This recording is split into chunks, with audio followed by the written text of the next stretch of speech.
আপনি কি শুঁটকি মাছ খান? শুঁটকি মাছ খাওয়ার আগে এই ভিডিওটা একবার দেখুন। কিভাবে তৈরি হচ্ছে আপনার প্রিয় খাবার শুঁটকি। পা আর লাঠি দিয়ে শুঁটকি ঠেসে ঢোকানো হচ্ছে মাটির হাঁড়িতে। আর এটা হচ্ছে মটকা শুঁটকি বা চ্যাপা শুঁটকি। নদী বা খালবিলে ধরা পড়া ছোট মাছ থেকে পুঁটি মাছ আলাদা করা হয়। সেগুলো থেকে ভালো মাছ বাছাইয়ের পর লবণ মাখিয়ে রাখা হয়। এরপর রোদে শুকানো হয়। সাধারণত দুটো বিশেষ কারণে লবণ দিয়ে মাছ শুঁটকি করা হয়। লবণ মাছের শরীরের বাড়তি জলীয় অংশ দূর করে এবং মাছি ও অন্যান্য কীটপতঙ্গের হাত থেকে বাঁচায়। আবার অনেকেই লবণ ব্যবহার না করেও শুঁটকি বানায়। প্রচলিত পদ্ধতিতে সাধারণত খোলা মাঠে বাঁশের তৈরি চাটাইয়ের উপর মাছ শুকানো হয়।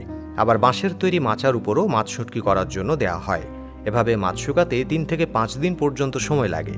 45 দিন পর শুঁটকিগুলোকে বাড়ির আঙিনা বা ছায়াযুক্ত স্থানে রেখে বাছাই করা হয়।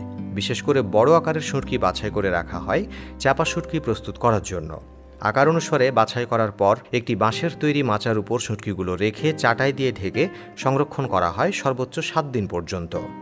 চাপা প্রস্তুতকারীরা শুঁটকির মালিকদের কাছ থেকে শুঁটকি সংগ্রহ করে নিয়ে আসে।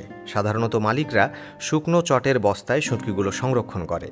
চাপা প্রস্তুতকারীরা এই শুঁটকি আরেকবার বাছাই করে বাঁশের মাচা বা ঘরের চালে চাটাই বিছিয়ে রোদে ফেলে রাখে। এভাবে 15 থেকে 20 দিন ধরে এই প্রক্রিয়া চলে। এই প্রক্রিয়ায় শুঁটকিগুলোকে গাজনের জন্য উপযুক্ত করে তোলে। অন্যদিকে এই সময়ের মধ্যে চাপা প্রস্তুতকারীরা পুঁটি মাছ থেকে সংগৃহীত তেল দিয়ে মাটির হাঁড়ি বা মটকার ভেতরের দিকটা মাখিয়ে রোদে রাখে। মটকা প্রস্তুত হয়ে গেলে শুঁটকিগুলো পরিষ্কার পানি দিয়ে ভালোভাবে ধুয়ে একটি পরিষ্কার পাটির উপর 10 থেকে 12 ঘন্টার জন্য রেখে দিতে হয়।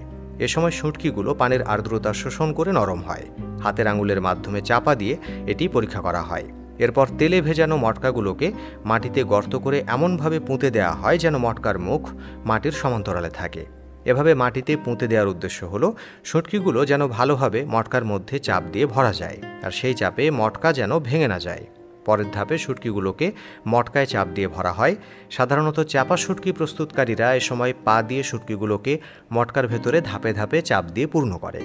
এভাবে চাপ দেওয়ার ফলে শুঁটকিগুলো একে অপরের সাথে লেগে যায়। যত বেশি শুঁটকি একটি মটকায় ভরা যাবে ততই ভালো। মটকা ভর্তি করার পর সেগুলোকে মাটির ভেতর থেকে তুলে আনা হয়। এরপর কিছু শুঁটকি বেটে নিয়ে পুঁটি মাছের তেল দিয়ে পেস্ট তৈরি করা হয়, আর সেই পেস্ট দিয়ে মটকার মুখটা আটকে দেওয়া হয়। পরে একটা পলি দিয়ে মুখের উপর ঢেকে দেওয়ার পর কাদামাটি দিয়ে এমনভাবে ঢাকা হয় যেন ভেতরের বাতাস বাইরে এবং বাইরের বাতাস ভেতরে প্রবেশ করতে না পারে। তারপর মটকাগুলোকে শুকনো ছায়াযুক্ত ঘরে 3 থেকে 6 মাস রেখে দিতে হয়। 3 থেকে 6 মাসের মধ্যেই পুরোপুরি গাঁজন প্রক্রিয়া সম্পূর্ণ হয়ে গেলে চাপা শুঁটকি বাজারজাত করার জন্য উপযোগী হয়। আর এই চাপা শুঁটকি আপনি আমি খেয়ে থাকি। কেমন লাগলো ভিডিও কমেন্টে জানাবেন।